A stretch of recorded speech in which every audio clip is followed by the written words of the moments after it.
Welcome, welcome. I'm your host, Brian Halley, and you're listening to the Brandstanding podcast.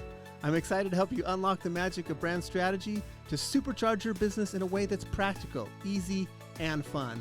So let's dive in.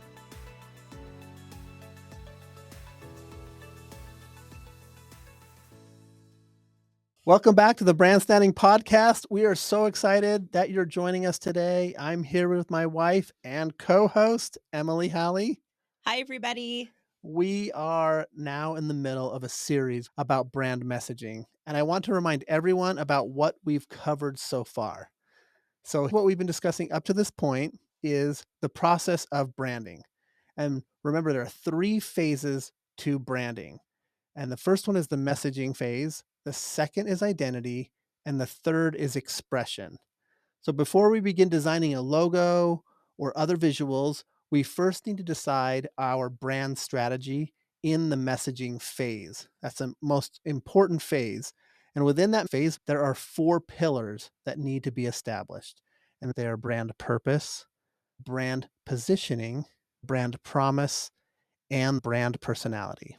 So if you've missed some of the episodes before this, feel free to go back and listen to episodes 3, where we discuss brand purpose, and episodes 4 and 5, where we go in and we just tackle brand positioning and figure out how to make your brand stand out from the competition.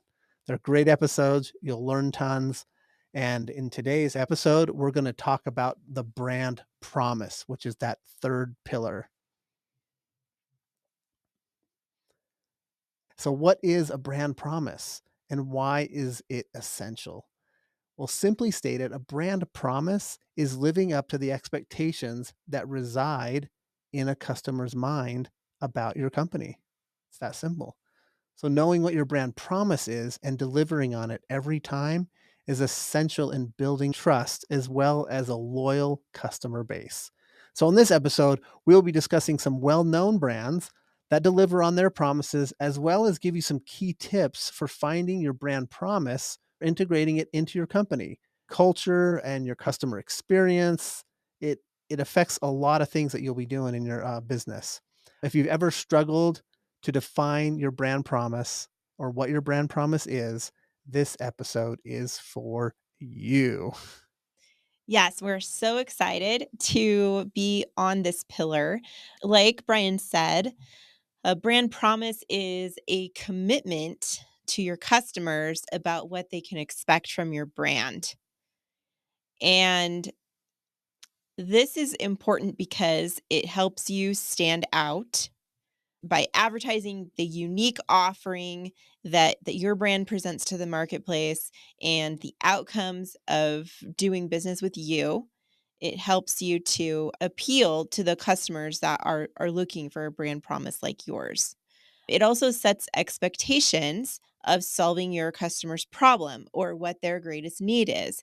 If your promise is offering something to them that they're concerned about or that matters to them, then it's going to help them choose your company. The other thing that brand promise does is it helps forge emotional connection.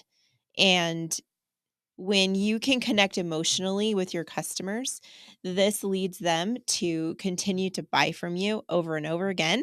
And this is great for a business because this means that you're not going to have to put in as much money, as much energy into getting new clients. You can slowly build a customer base that continues to buy from you over time. And we all want that, don't we? It's wonderful. Exactly. That's the dream, right? Yes. Okay, so there's a few confusing things that I see happening around brand promise. When I do research online, brand promise often gets a little mixed up with brand purpose. It also gets a little mixed up with taglines.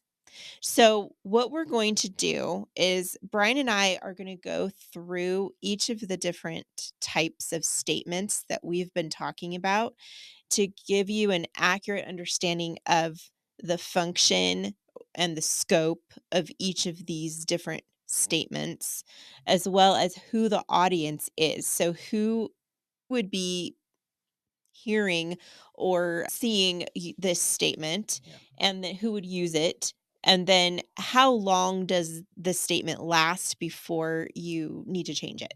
Mhm. So, kind of the longevity of it. And then we're going to give you an example of each of these different statements using the Disney brand. So, listeners, here we go. We're going to go over the purpose statement, the positioning statement, the promise, and the tagline. And Yes. we're going to talk about the scope, audience, and longevity of each. Right. So the purpose statement is what we went over in the brand purpose pillar. I believe that was episode 3 Mhm. where we developed that. And then the positioning statement that Brian will cover, we went over in episodes 4 and 5. And then the promise is what we're talking about today. And then you're going to get a little bonus. We're going to talk about taglines a little bit Mhm. here. Okay, so let's start with the purpose statement. If you remember back to when we talked about it, the function of a purpose statement is to focus on your brand's reason for being. It's your why, right? It is more of a philosophical and visionary statement. It's a big idea and it helps to guide both the internal culture of your company as well as your external messaging. So, this is your why, it's your reason for being in business beyond, just making a profit. And the audience for this one is kind of dual. So you would use it internally to inspire your employees, to give a sense of shared mission. It can also help to get your why out there if you feel like it's going to help inspire your audience or attract partners that also align with your brand's values. This one is a long-term statement. It's broad and it's aspirational. It's going to help guide your decisions over the long haul beyond just individual products or campaigns. So let me give you an example. Disney's purpose statement is to entertain, to inform, and to inspire people around the globe. And So that's their why, it's their big idea, their reason for being. and that is high level stuff. That's Right. above the forest, looking at a big picture. All right, the next one, that's the purpose statement. The next one is the positioning statement. And so the scope of that, it defines how a brand differentiates itself in the market and what value it offers to its target audience. It focuses on carving out a unique space in the customer's mind relative to competitors and often includes the target audience, products and services, category, benefits, proof of those benefits. That's the scope of what that positioning statement does. Who that is for now, that is not intended for your external market and your customers. That positioning statement is internal for your marketing, your teams, your executives, your product development. It guides strategic decision making and messaging, and it could evolve over time as market dynamics, competition, or customer needs change. It helps the brand stay relevant in a competitive landscape. Yeah, So, so this would be something you'd have to adjust if like a new big company came into your space or someone and came out with a new product and you needed to pivot what your strategy would be. So that one is one that would need to shift depending on yeah, and market not just on a things. whim, but just a little more slowly. Mhm. Yeah, an example of the positioning statement for Disney. Now, again, remember it was internal, so they don't broadcast it out to everybody, but Disney is focused on being the world's leading producer and provider of entertainment and information. That's Perfect. All right, now let's talk about promise. So, the function of brand promise is it focuses on what the customer can expect from their experience with the brand. So, what can they expect to get from you or to feel from you? What type of an experience will they have when they deal with your company? This is primarily an internal tool. This is for your employees, for your leadership. It also helps to align the organization to maintain consistency in delivering on the brand experience. Also, it's implicit in the customer interactions, but it all isn't always explicitly stated. So this is where things can get a little mixed up because sometimes your brand promise is right there in a tagline. Sometimes it's not. And we're going to talk about a couple of examples where you'll see that in action. So you don't have to always say what your brand promise is, but you can use different tools like a tagline and like the experiences that customers have with your company to kind of hint at what the promise is. Longevity wise, brand promise is one of the long term and foundational pieces of your brand.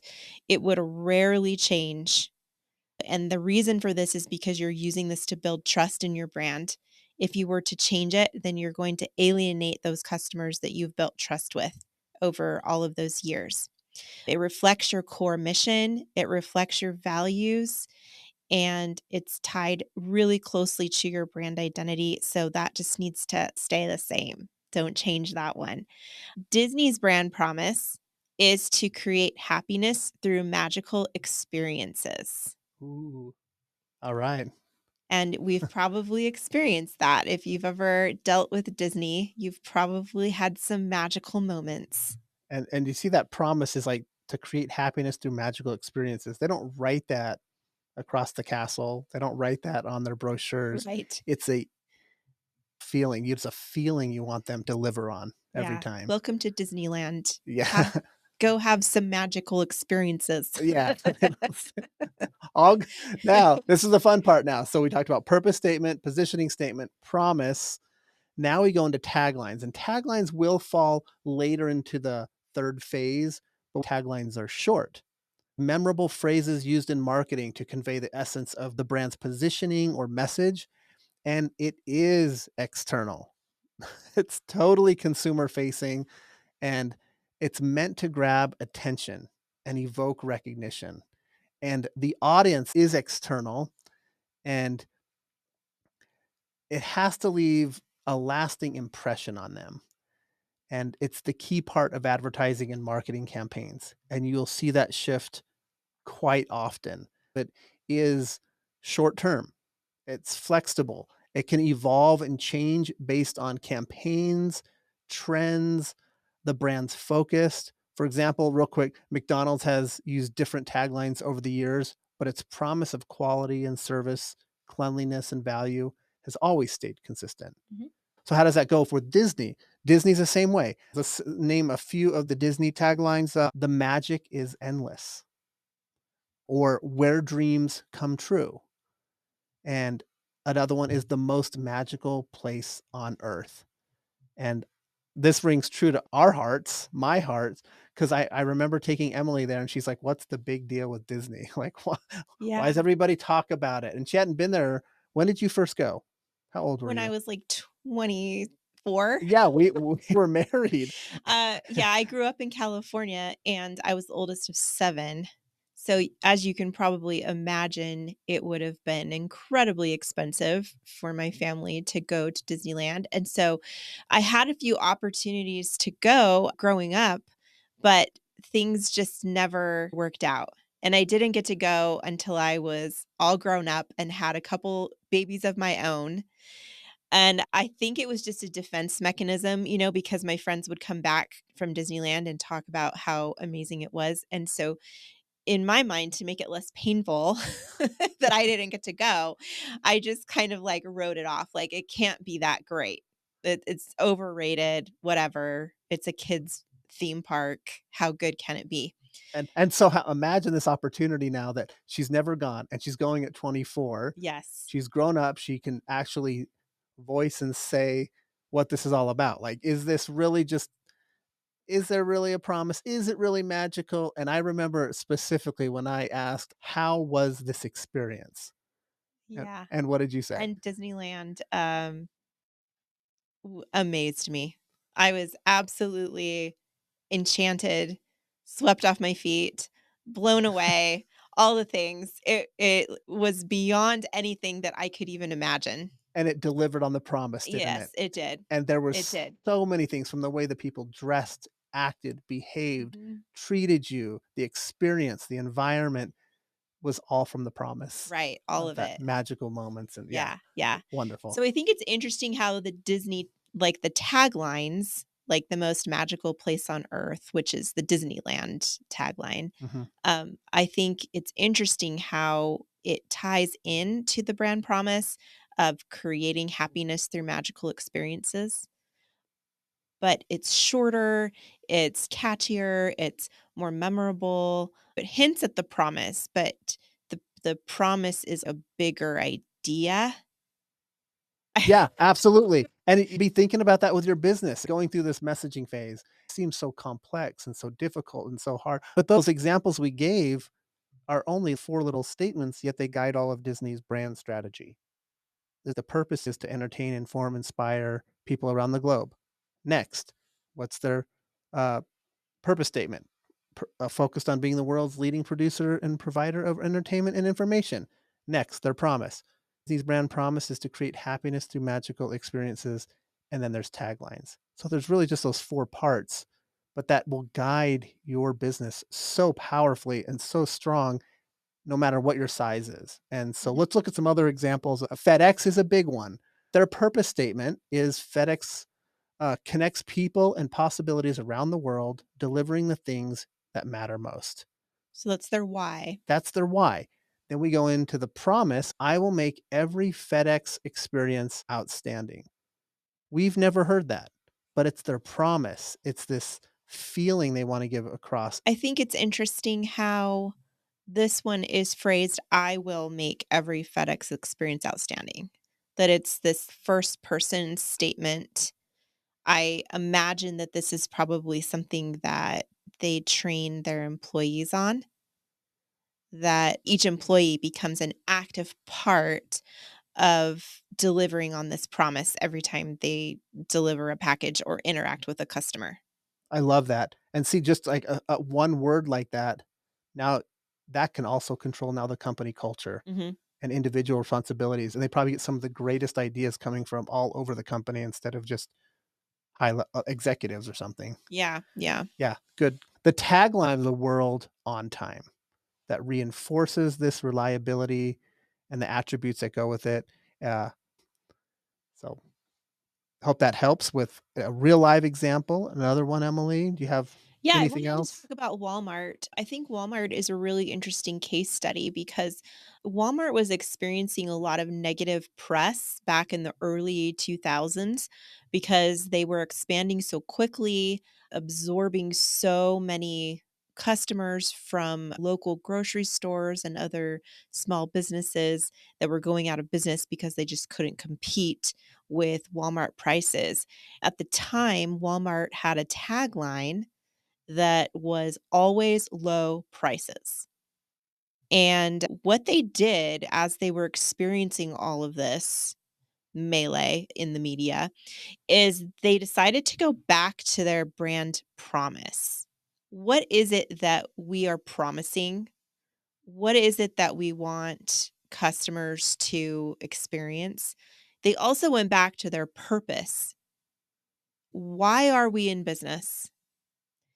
And what they found, what they discovered was that the Sam Walton started Walmart so that people could save money, so that moms and dads would have enough money for their kids to be in baseball or ballet lessons or a piano, go on vacations.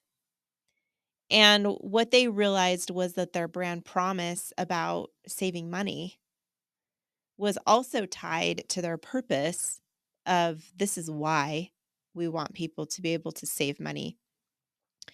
And so those things informed a change to their tagline. So what they did with their tagline was to change it to save money, live better. So instead of just here our prices are low and we don't care who we put out of business and we don't care that we don't pay our employees very high wages, it shifted to remind people of the reason for the purpose and for the promise. We have low prices so that we can pass these savings on to you, the families, so that you have money in your pocket to help your kids have a better life, have more opportunities. So I think that's a really good example of how you can realign your brand with its purpose, with its promise. And that tagline can be a tool that you can use to remind people about what it is that you're trying to do.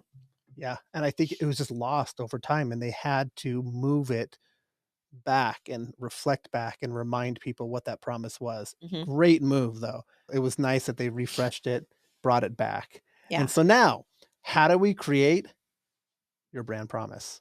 there we go. That's Okay, the question. that's the question. Talked about all these examples, where we're at. All right, first of all, you got to know yourself. Like, what matters to you? What emotional connection do you want to make with your customers? Like, what are your values? Basically, that is your purpose statement. So you start there. Then you need to know your customers. What matters to them? What's their greatest need? What are the tangible benefits you can deliver every time? So you'll need to consider the target audience. Then know your competitors. What do you do differently and better than your competitors? And you can get that from your positioning statement. So you're grabbing information from all three of those things, and the promise is the middle of all those. If you took those three and kind of combined them in a like a Venn diagram, and where those circles, three circles overlap, that is your promise.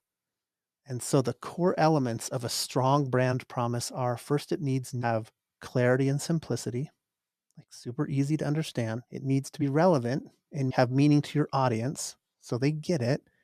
And it needs to be credible, achievable. You can't just make it up and not deliver on it. An example is Geico, right, Emily? Geico's promise is ease and savings. We never hear it. What do we hear? We hear 15 minutes could save you 15% or more on car insurance. Boom. Okay. It kind of has all that stuff in there. Wow. Yeah, It's easy. 15 minutes is easy right. and savings Especially is in because when there. you think about calling for a car insurance quote, you're like, "Oh my That gosh, this is gonna easy, take an hour." ease and savings was not in that. You don't think that. Yeah, And they were yeah, able to and it's interesting what Geico's done because they've quantified it, they've made it measurable. So as the customer calling, you can literally time it. You can literally calculate, am I saving 15% or more? And as a company, they can track it too. So they know, like, how effective are we at this promise? Can we deliver on it every time? And what do we need to do in order to make sure that we deliver on it every time? excellent. So listeners, now it's your turn. I want you to consider your brand's unique values, your target audience, and your emotional connection that you have with your customers. And here's a helpful exercise to help you identify your brand promise. We'll put this in the show notes because it's super helpful. I like how you call it a helpful exercise and not homework. Yes. Remember we banned homework after college? Yes. I don't like helpful exercise. So here you go. You fill in the blanks. For your business, we promise to blank so that our customers can blank. A promise can be that simple. So we'll put that in the show notes so you can see it. But an example for our podcast would be: we promise to give practical branding advice so our listeners can build their businesses. That's the promise. I think we even say that a little bit in our intro. A shortened version where we can bring it down to a tagline, we could say practical branding advice. And that could be a short term. We can change that tagline up, come up with different ways to say it. But at the heart, the promise is: we promise to give practical branding advice to our listeners so they can build their businesses. Simple as Yes. that. So every episode we write, we try our best to make it as clear and as basic and as Accessible, easy to understand, accessible. and it falls not just to our podcast, it falls to, like, okay, can you get information from us? Can you ask questions? Does the way we talk and write make it simple enough? Yes. All falls Yes, in this exactly. promise. Yeah. Yeah, perfect. Okay. The next thing we wanted to talk about as far as brand promise goes is consistency. I think we mentioned this a little bit earlier, just want to emphasize it again that we need to be able to deliver on our brand promise every time. I mean, obviously, sometimes it's going to fail, but ideally, we want to shoot for delivering on it every time. This is going to build trust and it's going to build loyalty and it's going to keep your customers coming back. Now, I also want to talk about the pitfalls here because I know, especially when we're getting started, it's really easy to want to deliver the world to people. And it sounds so great to create like this amazing brand promise. But what we have to make sure of is that it's something that we can actually deliver on. What you don't want to do is overpromise and then underdeliver because here's what happens. You build an expectation up in your customer's mind about the kind of experience that they're going to have with you. And then if they don't have that experience, they are no longer going to trust you. They're not going to believe what you say. And they're not going to come back. They're not going to recommend you to their friends. And so you've lost a customer, you've lost potential referrals. And if this keeps happening over and over again, then you're going to just continue to have dissatisfied customers. Yeah, because we all have that friend that says they're gonna do something and maybe they don't show up, and if it's consistent, you can almost count on if I need something, they're not gonna come through, Right. and so if someone says like, "Who do you recommend?" They're not gonna recommend that, or, Yeah. "Who do I go to?" Yeah. I'm not gonna go to that. Because in a way, you're creating a relationship with a customer just like you are with a friend. Obviously, it's not as high of stakes, but there is that little sense of, you lied to me, or I feel a little betrayed Yeah. that I didn't get the experience that I was promised. This quote from powerreviews.com sums it up. If consumers know a brand promise is empty, they'll just scoff at the disconnect between the message and the actual customer experience. This is also reflected in a study that was done in 2021 by Havas Meaningful Brands. And what they found, and this was right after the pandemic, they surveyed 395,000 consumers around the world. So this is a really big sample. And the report was called The Age of Cynicism. And Mm, they found that cynicism towards brands was at an all-time high. That less than half of brands, 47%, were seen as trustworthy, and 75% of them could disappear and could easily be replaced. ooh, wow. 71% of consumers had little faith that brands would deliver on their promises.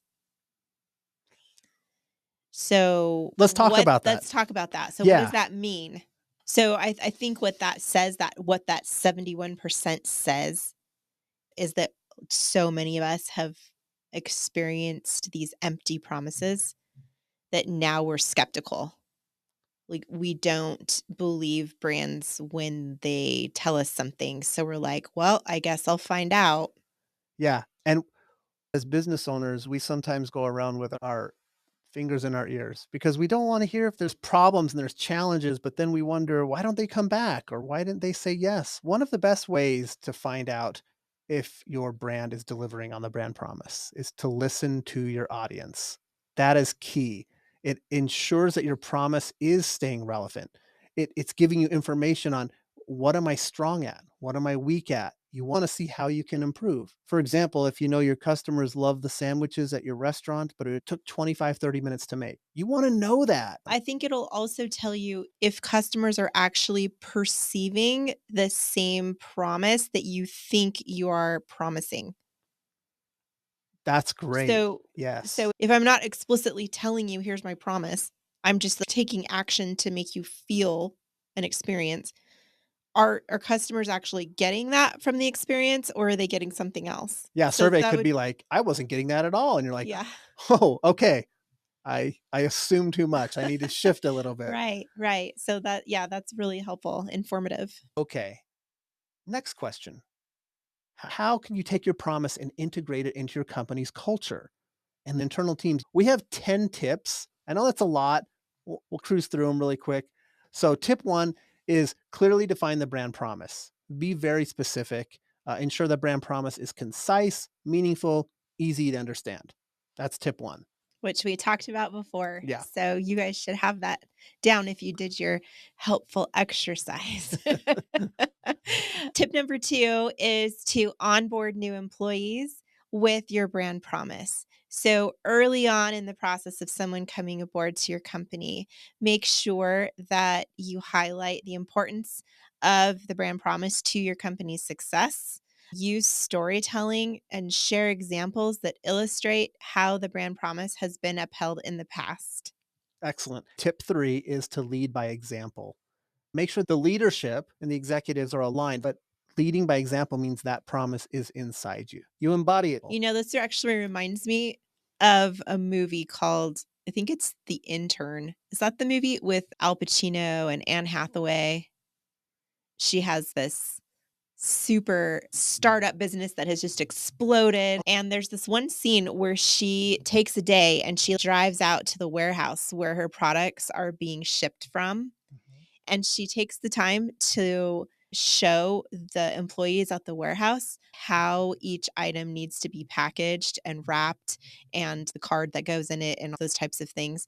And so that reminds me of that. I just thought that was a really good example of making sure that your brand promise is upheld as important to your employees. You have to reinforce it yourself to show that it's important to you. And as like branders, we nerd out over things like that, Yeah.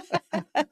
Okay, tip number 4, integrate the brand promise into daily operations. So this is where you're going to use your KPIs and your metrics to measure how well your brand promise is doing. This is where you're going to collect your customer feedback, see how well you are fulfilling and delivering on the promises that you're making to your customers. Yes. And tip five is let that be just open communication. Let it be everywhere. Use meetings, newsletters, reinforce that promise regularly. I love walking into companies where the brand promise is on the wall, like just right there.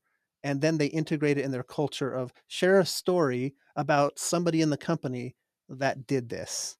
And you come up with such a culture of we're doing this. We live this, and the new employees come in and see that, and they wanna live that and make that stronger. So tip 5 is foster open communication.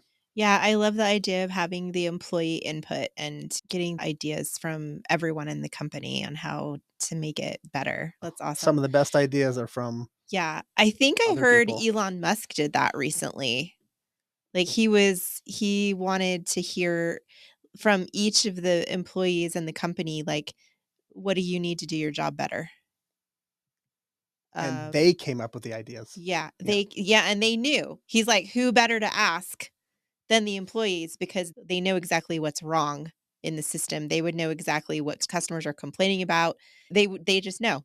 So asking your employees is the perfect place to go. yeah. Okay.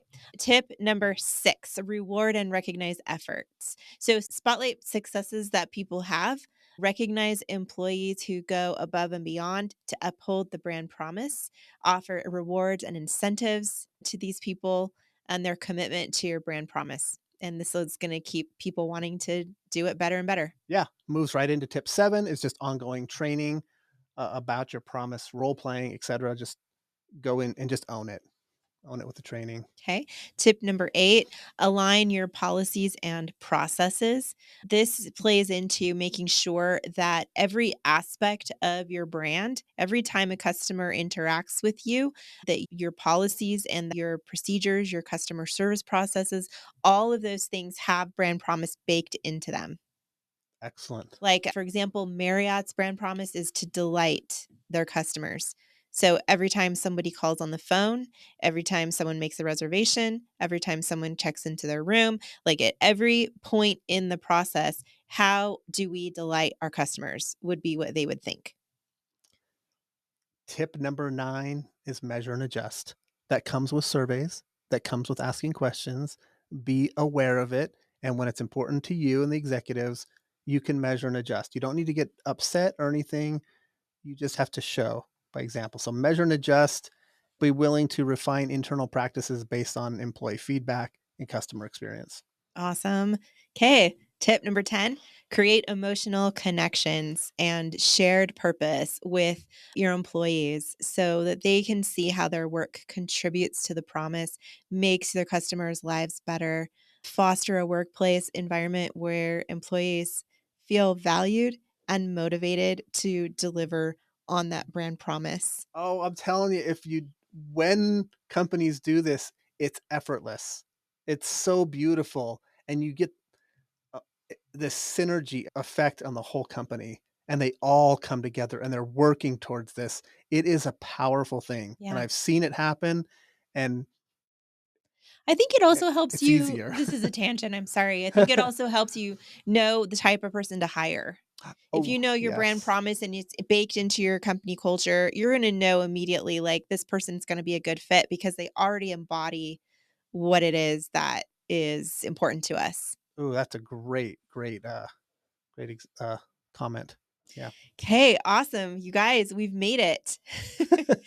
So, we're gonna go over our takeaways from this episode. So, what we covered was that a brand promise is a commitment to customers about what they can expect from your brand, what kind of experience they're gonna have with you. It helps you to stand out in the market because you have a unique offering that your customers want from you. It sets expectations of solving your customer's problem or fulfilling their greatest need. It helps forge emotional connections with your customers that will lead to repeat business.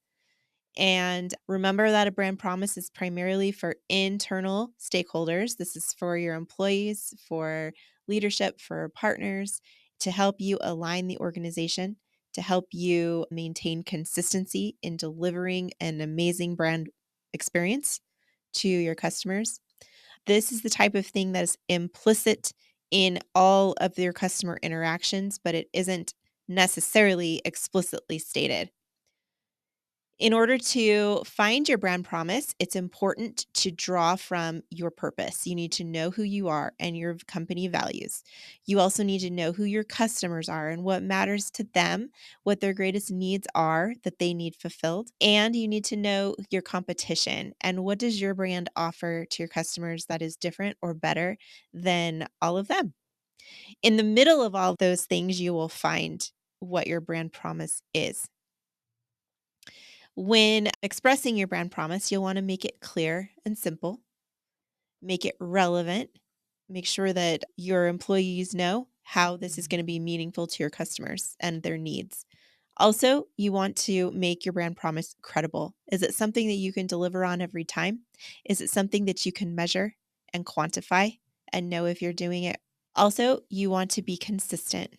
You want to deliver on it every time. Make sure that you're not over promising and under delivering. I think it's better to do a small thing really well than it is to promise a big thing and not do it well at all. Well said, well said. Also, we gave you some tips to integrate your brand promise into the culture of your company so that everybody is working together to make that brand promise happen for your customers. So, your call to action this week is to reflect on your own brand promise. Do you already know what it is? Do you need to tweak it? Do you need to figure it out? Whatever boat you're in, we want to hear from you. So please share with us on social media. Use the hashtag Brandstanding Promise. We want to know what your brand promises are.